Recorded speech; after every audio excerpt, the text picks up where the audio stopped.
नमस्कार दोस्तों, कैसे हो आप सभी? अच्छे से होंगे और अपनी पढ़ाई भी निरंतर कर रहे होंगे। मैं कुसुम आपका स्वागत करती हूँ मेरी इस क्लास में। देखिए दोस्तों, आज मैं बहुत इम्पोर्टेंट टॉपिक लेके आई हूँ, जो अपने फर्स्ट ग्रेड में जो ये टॉपिक हैं, एक है कृषक और जनजातीय आंदोलन, दूसरा है सामाजिक और जो पुनर्जागरण है हमारा सामाजिक धार्मिक पुनर्जागरण। तो वो एक टॉपिक वो है, उससे संबंधित जो सांस्कृतिक पुनर्जागरण है, सामाजिक और सांस्कृतिक पुनर्जागरण, तो इससे संबंधित प्रश्न है। और एक और जो है वो है राष्ट्रीय स्वतंत्रता आंदोलन। तो ये जो 3 टॉपिक हैं, इससे संबंधित जो प्रश्न जो यूपी पीसीएस में आए हुए प्रश्न हैं, वो मैं लेके आई हूँ आज की क्लास में। तो बहुत इम्पोर्टेंट क्लास है दोस्तों, आपको भी एक अच्छे से समझ में आ जाएगा कि कैसे प्रश्न बन रहे हैं आजकल। तो शुरू करते हैं। पहला प्रश्न है, कृषक और जनजातीय आंदोलन से संबंधित है। नील दर्पण के लेखक थे। तो नील दर्पण के लेखक दीनबंधु मित्र थे। नील दर्पण के लेखक कौन थे? दीनबंधु मित्र थे। 1859-60 ईस्वी के अंतर्गत 1859-60 ईस्वी के अंतर्गत बंगाल में जब नील विद्रोह होता है। कहाँ पे? बंगाल में क्या होता है? नील विद्रोह। ये होता है शोषण के खिलाफ किसानों की सीधी लड़ाई थी, यानी जो शोषण हो रहा था किसानों का, तो उसके खिलाफ में ये सीधी लड़ाई थी किसानों के द्वारा। तो इसका मूल कारण था जो नील उत्पादक थे, उनके द्वारा किसानों को नील की खेती करने के लिए मजबूर करना था। जबकि किसान क्या करना चाहते थे? किसान चावल उगाना चाहते थे। वो नील नहीं करना चाहते थे, नील की खेती नहीं करना चाहते थे, वो चावल उगाना चाहते थे। और इसी समस्या को लेकर जो दीनबंधु हैं, दीनबंधु मित्र, इन्होंने ये नाटक लिखा था नील दर्पण। इसी समस्या को लेकर लिखा था। तो ये नाटक लिखा जिसमें किसानों की दयनीय दशा और शोषण के विभिन्न तरीकों को चित्रित किया गया है। यानी कि जो किसानों की दयनीय दशा थी उसको, और शोषण के विभिन्न जो तरीके हैं उसको इसमें चित्रित किया गया है। दूसरा प्रश्न है, तीरथ सिंह किसके नेता थे? तो तीरथ सिंह खासी जो है उसके नेता थे। किसके नेता थे? जो खासी विद्रोह था, खासी जो विद्रोह था, तीरथ सिंह उसके नेता थे। ये हुआ था 1829 से 32 तक। कब हुआ था ये? 1829 से 32 तक। ईस्ट इंडिया कंपनी द्वारा जो जयंती और गोरा जो पहाड़ियां हैं उस पर अधिकार कर लिया गया था। जो ईस्ट इंडिया कंपनी है उसने जयंतिया जयंतिया और जो गारो जो पहाड़ी हैं, सॉरी गोरा नहीं, गारो जो पहाड़ी और जयंतिया और गारो जो पहाड़ियां हैं उस पर ईस्ट इंडिया कंपनी ने अधिकार कर लिया था। और अधिकार करने और जो ब्रह्मपुत्र घाटी और सिलट है उसको जोड़ने वाली सड़क मार्ग के निर्माण को लेकर ये विद्रोह फटा था। तो ध्यान रखना, ये विद्रोह हुआ था, ये विद्रोह फूटा था। जो ननकल हैं उनके राज दो तीरथ सिंह थे, और बरमानिक के नेतृत्व में यहाँ पे 5 मई 1832 को अंग्रेजों के खिलाफ खांसी विद्रोह की शुरुआत हुई थी। तो खांसी विद्रोह की शुरुआत कब हुई थी? ये हुई थी 5 मई 1832 ईस्वी को अंग्रेजों के खिलाफ। किसके खिलाफ? अंग्रेजों के खिलाफ खासी विद्रोह की शुरुआत ननकलों के चढ़ाई के साथ हुई थी। तो ध्यान रखना, नल नल जो ननकल हैं उनकी चढ़ाई के साथ ये विद्रोह की शुरुआत हुई थी। अगला प्रश्न देखते हैं, निम्नलिखित में से कहाँ गडकरी आंदोलन का केंद्र था? तो कहाँ था गडकरी आंदोलन का केंद्र? कोल्हापुर। कहाँ पे था? कोल्हापुर में था। 1844 ईस्वी के बाद में कोल्हापुर राज्य में प्रशासनिक पुनर्गठन होने के कारण लोगों में बहुत असंतोष हो गया था। जो कोल्हापुर के लोग थे इनमें असंतोष हो गया था, क्योंकि 1844 ईस्वी में यहाँ पर क्या हो गया था? राज्य में प्रशासनिक पुनर्गठन हो गया था। प्रशासनिक पुनर्गठन हो गया था जिससे असंतोष हो गया था। गडकरी जो था, ये गडकरी जो वंशानुगत सैनिक जाति थी, ये गडकरी क्या थी? ये गडकरी थी वंशानुगत सैनिक जाति। वंशानुगत ये सैनिक जाति थी और मराठों के दुर्गों में सैनिकों के रूप में काम करती थी। तो ध्यान रखना, ये गडकरी क्या थी? गडकरी वंशानुगत सैनिक जाति थी। याद रखना, ये वंशानुगत सैनिक जाति थी। और जो मराठे थे, मराठे मराठों के दुर्गों के सैनिकों के रूप में कार्य करती थी। तो मराठों के दुर्ग में ये क्या करती थी? सैनिक के रूप में कार्य करती थी। सैनिक के रूप में कार्य करती थी। ध्यान रखना इसका। और उनकी छटनी कर ली गई और बेकारी के मार्ग में गडकरियों को जो उत्तेजना होती है वो उनमें भर दी गई, जिसका नेतृत्व कर रहे थे फोन सावंत और अन्ना साहब। यानी कि इसका नेतृत्व कौन कर रहे थे? तो वो भी मैं बता देती हूँ आपको। इसका नेतृत्व कर रहे थे फोंड सामंत, फोंड सामंत और अन्ना साहिब इसका नेतृत्व कर रहे थे। ये टॉपिक है अपने, तो आप इसको भी ध्यान रखना अच्छी तरह से। ये जो टॉपिक है इससे संबंधित भी प्रश्न बनते हैं। कूका आंदोलन के सूत्रधार थे, तो कूका आंदोलन के सूत्रधार कौन थे? भगत जवाहर मल। कौन थे? भगत जवाहर मल। जो कूका आंदोलन है इसकी स्थापना हुई थी 1840 ईस्वी में। कब हुई थी? 1840 के लगभग हुई थी, पश्चिमी पंजाब में। भगत जो जवाहर मल हैं, जिसे सेन साहब भी कहा जाता है, जो भगत जवाहर मल हैं, जवाहर मल हैं, इनको क्या कहा जाता है? सेन साहब भी इनको कहा जाता है, सेन साहब इनको कहा जाता है। इन्होंने करी थी, तो ध्यान रखना 1840 में जो भगत जवाहर मल हैं इनको सेन साहब भी कहा जाता है। इन्होंने इसकी आंदोलन की क्या करी थी? इस आंदोलन को स्टार्ट करा था, यानी कि ध्यान रखना कब करा था? 1840 के लगभग। तो सेन साहब भी कहा जाता है, इन्होंने इस आंदोलन की यानी कि शुरुआत करी थी। जो जवाहर मल हैं, ये इनके जो एक अनुयायी बाबा साहब जो बालक थे, कौन? बाबा बालक सिंह। तो जवाहर मल के एक अनुयायी कौन थे? बाबा बालक सिंह। ध्यान रखना ये बहुत ही महत्वपूर्ण है। जो भगत जवाहर मल हैं इनके एक अनुयायी भी थे। कौन? बाबा बालक सिंह। बाबा बालक सिंह इनके अनुयायी थे। इनका मुख्यालय कहाँ था? हाजरों में था। इनका मुख्यालय कहाँ था? इनका मुख्यालय था हाजरों में। तो ध्यान रखना हाजरों में इनका मुख्यालय था। और इस आंदोलन का मुख्य उद्देश्य क्या था? सिख धर्म में आई जो कुरीति थी उनको दूर कर पवित्र बनाना और अंग्रेजों द्वारा पंजाब पर किए गए अधिकार को खत्म कर पंजाब में सिख शासन पुनर्स्थापित करना। तो इसका उद्देश्य क्या था? ये ध्यान रखना। इसका प्रमुख उद्देश्य था सिख धर्म में जो आई कुरीतियां थी उनको दूर करके पवित्र उनको बनाना था और अंग्रेजों द्वारा पंजाब पर किए गए अधिकार को खत्म कर पंजाब में सिख शासन की पुनर्स्थापना करना था। अगला प्रश्न देखते हैं। 1857 ईस्वी में बरेली में क्रांति का नेता कौन था? तो जो बरेली थी उसमें क्रांति का नेता था खान बहादुर खान। कौन थे? खान बहादुर खान जो थे वो बरेली में क्रांति के नेता थे। रुहेलखंड के पूर्व शासक के उत्तराधिकारी थे। रुहेलखंड जो था, रुहेलखंड के पूर्व शासक के उत्तराधिकारी खान बहादुर खान ने स्वयं को बरेली का सम्राट घोषित कर लिया था।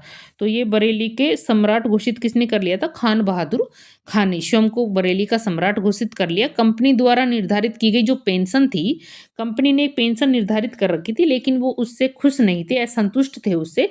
तो अपने 40,000 सैनिकों की सहायता से खान बहादुर ने क्या करा? लंबे समय तक 1857 ईस्वी के विद्रोह का झंडा बुलंद करा था। तो ध्यान रखना इसका।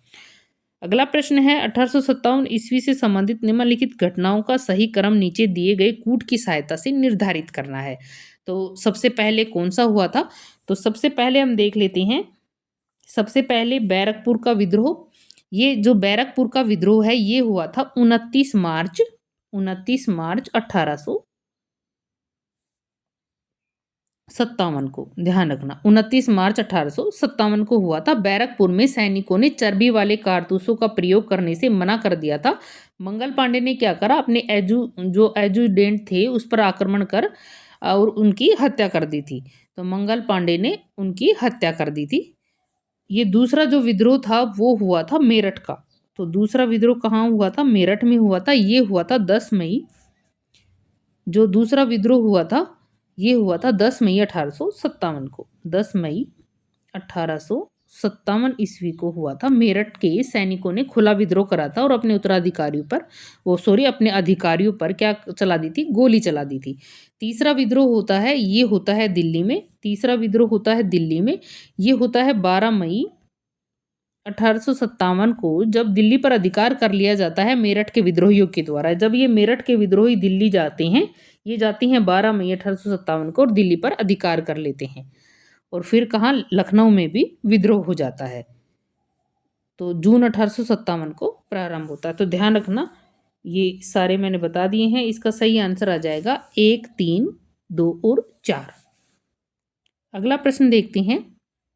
निम्नलिखित में से वह प्रथम भारतीय इतिहासकार कौन था जिसने 1857 ईस्वी के आंदोलन को प्रथम स्वाधीनता संग्राम के रूप में नहीं स्वीकार किया था। तो जो R.C. मजूमदार हैं, इन्होंने प्रथम स्वतंत्रता संग्राम के रूप में स्वीकार नहीं करा था, क्योंकि R.C. जो मजूमदार हैं, उन्होंने अपनी पुस्तक लिखी थी। इनकी पुस्तक थी sepoy mutiny mutiny and the revolt of 1857। ये इनकी बुक थी। क्या थी इनकी book? Sepoy sepoy mutiny and the revolt of 1857, ये इनकी बुक थी। तो इनकी बुक थी और इसमें इन्होंने कहा था कि जो 1857 का जो विद्रोह है वो स्वतंत्रता संग्राम नहीं है। 1857 ईस्वी के विद्रोह, जो सैनिक विद्रोह था, उसको हम स्वतंत्रता संग्राम तभी कह सकते हैं यदि हम लोग इसका अर्थ अंग्रेजों के विरुद्ध एक छोटा संघर्ष मान ले, ऐसा इन्होंने कहा था। तो इनके अनुसार क्या नहीं था, ये 1857 का विद्रोह प्रथम स्वतंत्रता संग्राम नहीं था। तो ध्यान रखना किसके अनुसार? R.C. मजूमदार के अनुसार। अगला प्रश्न देखते हैं। इन्होंने ये भी कहा था कि ये स्वतंत्रता संग्राम ना तो प्रथम है, ना राष्ट्रीय है और ना ही स्वतंत्रता संग्राम है, ऐसा इन्होंने कहा था। अगला प्रश्न है, कूका आंदोलनकारी सिर्फ एक को अपना धार्मिक गुरु मानते थे, तो वो थे गुरु गोविंद सिंह। कौन थे वो? गुरु गोविंद सिंह को वो अपना धार्मिक गुरु मानते थे। तो ध्यान रखना। आगे प्रश्न देखते हैं। आगे प्रश्न आ जाएंगे हमारे सांस्कृतिक और सामाजिक जागरण से संबंधित। तो पहला है कलकत्ता के, ये पुनर्जागरण से संबंधित प्रश्न है, ध्यान रखना। कलकत्ता के हिंदू कॉलेज की स्थापना में किसकी महत्वपूर्ण थी? तो ये थी राजा राम मोहन राय की। यानी कि जो कलकत्ता का हिंदू कॉलेज बना था, तो ये कब हुआ था? जो डेविड हेयर हैं, डेविड हेयर ने 1817 में, डेविड हेयर ने 1817 ईस्वी में कलकत्ता में प्रसिद्ध हिंदू कॉलेज की स्थापना करी थी। डेविड हेयर ने कब स्थापना करी? 1817 में प्रसिद्ध हिंदू कॉलेज की स्थापना करी थी। और जो हिंदू कॉलेज की स्थापना और अन्य शिक्षा संबंधी जो परियोजनाएं हैं, उनके लिए राजा राम मोहन राय ने हेयर का जोरदार समर्थन करा था। तो राजा राम मोहन राय ने इनका समर्थन किया था। अगला प्रश्न है, बंगाल इंस्पेक्टर नामक पत्रिका के संपादन कौन थे? तो जो बंगाल इंस्पेक्टेटर पत्रिका है, उसके संपादन डेरिजियो थे। कौन थे? डेरिजियो। ध्यान रखना। 1830 ईस्वी में बंगाली जो बुद्धिजीवी थे, उनके बीच पूर्ण परिवर्तनकारी प्रवृत्ति पैदा हुई थी। यानी कि जो बंगाल में बुद्धिजीवी थे, तो उनके बीच में पूर्ण प्रवर्त 1830 में बंगाल के बुद्धिजीवियों में पूर्ण परिवर्तन प्रवृत्ति पैदा हुई थी। ध्यान रखना। जिसे यंग बंगाल आंदोलन कहा जाता है। जिसे क्या कहा जाता है? यंग बंगाल आंदोलन कहा जाता है। इसका नेतृत्व कौन कर रहा था? एक Anglo Indian Henry Vivian Derozio कर रहा था। इसका नेतृत्व कौन कर रहा था? यंग बंगाल का। तो इसका नेतृत्व ये कर रहे थे डेरिजियो। तो ध्यान रखना, यंग जो बंगाल था, उसका नेतृत्व कर रहे थे Anglo Indian Henry Vivian Derozio. इनका पूरा नाम था Anglo Indian Henry Vivian Derozio. युवा बंगाल जो आंदोलन था, उनका मुख्य पत्र बंगाल ये स्पेक्टेटर था, और जिसका संपादन डेरिजियो कर रही थी। तो ध्यान रखना। तत्वबोधनी सभा के संस्थापक कौन थे? तो ये थे देवेंद्रनाथ टैगोर। कौन थे? देवेंद्रनाथ टैगोर। देवेंद्रनाथ टैगोर ने राजा राम मोहन राय के विचारों के प्रसार के लिए 1839 ईस्वी में इस तत्वबोधनी सभा की स्थापना की थी। और इसमें ईश्वर चंद्र विद्यासागर और अक्षय कुमार दत्त भी शामिल थे। तो ध्यान रखना, इसमें ये भी शामिल थे। और जो बांग्ला भाषा है, उसमें प्रकाशित तत्वबोधनी पत्रिका इसी सभा का मुख्य पत्र था। तो जो बांग्ला भाषा में प्रकाशित होती थी तत्वबोधनी जो पत्रिका थी, वो इस सभा का क्या था? मुख्य पत्र था। ध्यान रखना। अगला प्रश्न है, विधवा पुनर्विवाह अधिनियम 1856 पारित कराने में निम्नलिखित में से किसकी भूमिका थी? तो ये थी ईश्वर चंद्र विद्यासागर की। किसकी थी? ईश्वर चंद्र विद्यासागर। क्योंकि जो ईश्वर चंद्र विद्यासागर है, उन्होंने विधवा पुनर्विवाह के लिए एक लंबा संघर्ष चलाया था, और 1856 ईस्वी में जो विधवा पुनर्विवाह है, विधवा पुनर्विवाह विधवा पुनर्विवाह जो है उसके अधिनियम 15 द्वारा विधवाओं के पुनर्विवाह को कानूनी मान्यता दी थी। इस बिल को ब्रिटिश संसद में जे.पी. ग्रांट ने प्रस्तुत करा और पहला कानूनी हिंदू विधवा पुनर्विवाह कब हुआ था? ये हुआ था 7 दिसंबर 1858 को विद्यासागर की प्रेरणा से श्रीचंद विद्यारत्न ने, और इनके साथ में थी कालीमती देवी, इन्होंने करा था। इनके बीच में कलकत्ता में ये संपन्न हुआ था, ध्यान रखना। अगला प्रश्न है, सत्यशोधक समाज के संस्थापक थे, तो ये थे ज्योतिबा फूले। कौन थी? ज्योतिबा फूले। 19वीं शताब्दी में जाति आधारित जो आंदोलन थे उनका इन्होंने सूत्रपात करा था। 19वीं शताब्दी में जो जाति आधारित आंदोलन थे उनका सूत्रपात करा, और इस आंदोलन का नेतृत्व ज्योतिराव गोविंदराव फूले। इनका पूरा नाम क्या था? ज्योतिराव गोविंदराव फूले इनका पूरा नाम था। तो ये कर रहे थे, उन्होंने इसका आंदोलन का नेतृत्व ज्योतिराव गोविंदराव फूले कर रहे थे, और उन्होंने ब्राह्मणवाद और उनकी विचारधारा से लड़ने के लिए 1857 ईस्वी में सत्यशोधक समाज की स्थापना करी थी। तो सत्यशोधक समाज की स्थापना कब करी? 1857 में सत्यशोधक समाज की स्थापना करी थी। तो ज्योतिबा फूले और इनके साथ में कौन थे? गोविंदराव फूले भी थे। तो ध्यान रखना। अगला प्रश्न है, निम्नलिखित में से किसने वेदों का बंगाली भाषा में अनुवाद प्रकाशित किया था? तो किसने किया था? ये किया था राजा राम मोहन राय ने। किसने करा था? राजा राम मोहन राय ने वेदों और 5 उपनिषदों का बंगाली भाषा में अनुवाद किया था। वेदों के साथ साथ किसका किया था? उपनिषदों का भी किया था। उपनिषदों का भी बंगाली भाषा में अनुवाद कर उसे प्रकाशित करवाया था, और उनकी धारणा थी कि सभी जो प्राचीन हिंदू धर्म ग्रंथ हैं उनमें एकेश्वरवाद की शिक्षा दी जाए। किसकी शिक्षा दी जाए? एकेश्वरवाद की शिक्षा दी जाए। अगला प्रश्न है, 1906 ईस्वी में बंबई में depressed class mission society of India की स्थापना किसने करी थी? तो ये करी थी V.R. सिंधे ने। किसने करी थी? V.R. सिंधे ने इसकी स्थापना करी थी। कब करी थी? 1906 में। ध्यान रखना, 1906 में करी थी इसकी स्थापना। आगे जो राष्ट्रीय स्वतंत्रता आंदोलन है उससे संबंधित प्रश्न है, तो ये देखते हैं। इसमें प्रश्न है, नीचे 2 वक्तव्य दिए गए हैं, एक को कथन ए और दूसरे को कथन आर कहा गया है। तो ये देखते हैं कि उपरोक्त दोनों जो वक्तव्य है उसके संदर्भ में निम्नलिखित में से कौन से एक सही है, यानी कि कौन कौन से सही है। तो ये देखना है। पहला कथन है, महात्मा गांधी ने 1922 ईस्वी में असहयोग आंदोलन वापस ले लिया। दूसरा कारण है इसका, भारतीय लोगों ने राजनीतिक मामलों में रुचि लेना बंद कर दिया था। तो अपने को ऐसे पढ़ना है कि महात्मा गांधी ने 1922 ईस्वी में असहयोग आंदोलन वापस ले लिया क्योंकि भारतीय लोगों ने राजनीतिक मामलों में रुचि लेना बंद कर दिया था। तो ऐसे पढ़ना है तो आपको समझ में आ जाएगा। बीच में क्योंकि लगा देना, क्योंकि लगा देने से पूरा वाक्य एक हो जाएगा कि महात्मा गांधी ने 1922 में असहयोग आंदोलन वापस ले लिया। इसका कारण क्या था? इसका कारण था कि भारतीय लोगों ने राजनीतिक मामलों में रुचि लेना बंद कर दिया था। तो आपको देखना है कि ये वाकई में ये इसका कारण था क्या? तो ये इसका कारण नहीं था, क्योंकि जो कथन है ये तो बिल्कुल सही है, लेकिन कारण इसका ये नहीं था। कारण क्या था? कारण था जो 5 फरवरी 1922 ईस्वी को जो चोरी चोरा की घटना हुई थी उसमें कितने पुलिसकर्मी मारे गए थे? 22 पुलिसकर्मी मारे गए थे। तो इस घटना की खबर मिलते गांधी जी ने ये आंदोलन वापस ले लिया था। तो इसका कारण तो ये था, और इसमें यह दिखाया गया है कि राजनीतिक मामलों में रुचि लेना बंद कर दिया, तो ये गलत हो जाएगा।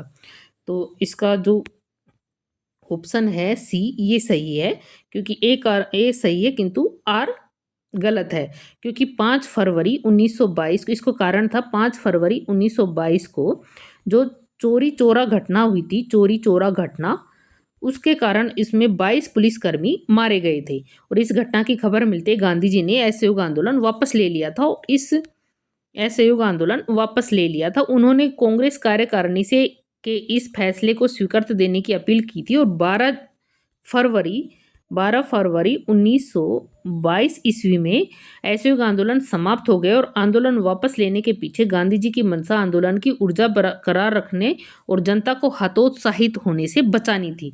हालांकि इससे जनता का एक बड़ा तबका इनसे नाराज भी हो गया था, ध्यान रखना। अगला प्रश्न है, सही सुमेलित करना है। Lady Catherine Mayo, Lala Lajpat Rai, Subhash Chandra Bose, Jayaprakash Narayan. तो कौन कौन सी इनकी बुक हैं और ये देखना है कि कौन से सही सुमेलित है। तो जो जयप्रकाश नारायण की हैं उनकी बुक है संघर्ष की ओर, तो बिल्कुल ये सही है, बाकी सारी सही नहीं है। इसमें से ये ऑप्शन सही है। जो लेडी कैथरीन मेयो है, इनकी बुक कौन सी है? इनकी बुक है मदर इंडिया। इनकी बुक है mother India. Lady Catherine Mayo की बुक क्या है? Mother India. और लाला लाजपत राय की अनहैप्पी इंडिया। अनहैप्पी इंडिया किसकी है? लाला लाजपत राय की। और जो जयप्रकाश नारायण है संघर्ष की ओर, और जो सुभाष चंद्र बोस हैं इनकी है इंडियन स्ट्रगल। इंडियन स्ट्रगल, तो ध्यान रखना इंडियन स्ट्रगल इनकी बुक है सुभाष चंद्र बोस की। अगला प्रश्न है, निम्नलिखित में से कौन काकोरी केस से जुड़ा हुआ नहीं था? तो कौन काकोरी केस से जुड़ा हुआ नहीं था? तो वो थे राजगुरु। ये काकोरी केस से जुड़े हुए नहीं थे। राम प्रसाद बिस्मिल थे। मंथन जो ये मंथन नाथ गुप्त थे और अशफाक उल्ला खां थे। 9 अगस्त 1925 ईस्वी को हिंदुस्तान रिपब्लिक एसोसिएशन के सदस्यों ने जो सहारनपुर लाइन है उस पर 8 डाउन जो रेलगाड़ी आती है उसको काकोरी नामक गांव में रोककर रेल विभाग के खजाने की लूट की थी। तो ये काकोरी कांड कहलाता है। ये हुई थी घटना 9 अगस्त 1925 ईस्वी में। 9 अगस्त 1925 ईस्वी में HSRA यानी कि Hindustan socialist Republic association, Hindustan, ये हुई थी 9 अगस्त 1925 को। ये घटना हुई थी हिंदुस्तान रिपब्लिक एसोसिएशन ही, सॉरी हिंदुस्तान सोशलिस्ट नहीं है, हिंदुस्तान रिपब्लिक एसोसिएशन थी जो हिंदुस्तान रिपब्लिक एसोसिएशन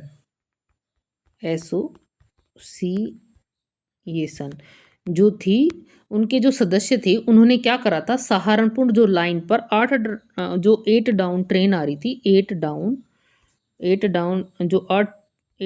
रेलगाड़ी आ रही थी, 8 डाउन जो रेलगाड़ी आ रही थी, रेलगाड़ी को काकोरी नामक गांव में, कहाँ पे? काकोरी नामक गांव में रोक लिया और रेल विभाग के खजाने को यहाँ पे लूट लिया, जिसमें भारी संख्या में जो आतंकवादियों को गिरफ्तार किया गया। इन्होंने इसमें अंग्रेजों ने किस किस को गिरफ्तार किया? राम प्रसाद बिस्मिल को करा, अशफाक उल्ला खां को करा और राजेंद्र लाहिड़ी को करा। राजेंद्र लाहिड़ी इनको करा। रोशन सिंह को इनको क्या कर दिया था? इनको फांसी की सजा मिल गई थी। राम प्रसाद बिस्मिल, अशफाक उल्ला खां, राजेंद्र लाहिड़ी और रोशन सिंह, इनको फांसी सजा दे दी गई थी। और जो मनमंथ नाथ गुप्त हैं इनको कारावास की सजा हुई थी, इनको कारावास की सजा मिली थी। तो भगत सिंह सुखदेव राजगुरु पर लाहौर षड्यंत्र केस के तहत मुकदमा चलाया गया और उन्हें सैंडर्स की हत्या, जिसमें उन्होंने सैंडर्स की हत्या की थी। तो भगत सिंह सुखदेव और राजगुरु इन पर लाहौर षड्यंत्र केस चला